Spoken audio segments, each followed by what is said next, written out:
More than 6.5 million Ugandans are of secondary school going age, but only 2.19 million are enrolled, highlighting a national participation rate of just 33.3%. The findings are detailed in a report on the state of lower secondary education in Uganda, released by the Equal Opportunities Commission. 4 million children are out of school and we cannot account for them. Well, some are in TVET, some are in vocational training, but they are not many.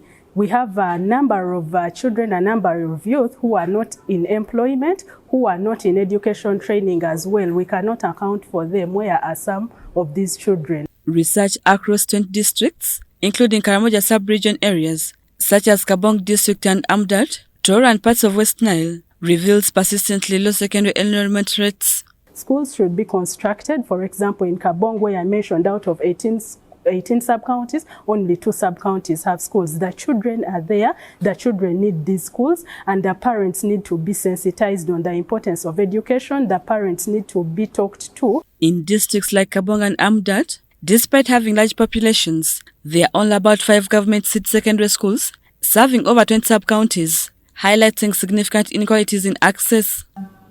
Vulnerable regions who are forced to travel longer distances. We never mentioned about someone in Karamoja who testified yesterday that they used to walk 70 kilometers to access a school. The report further notes that teenage pregnancies remain a major barrier to education, particularly affecting girls and contributing to school dropouts across many districts. Now, these children are married, they are girls. We found situations of children giving birth to fellow children, okay?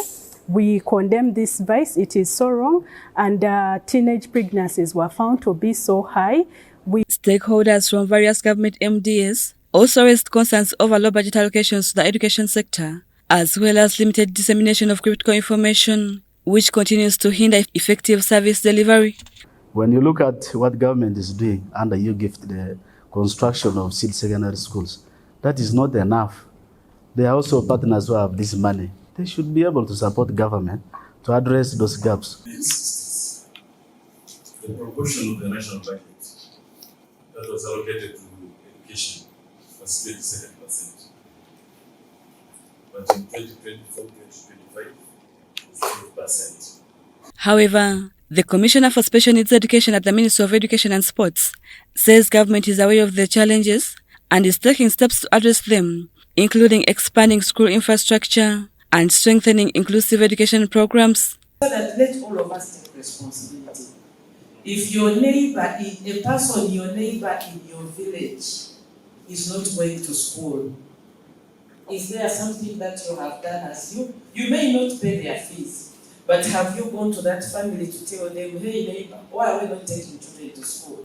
Rebecca Natongo, Susan Nabgude for UBC News.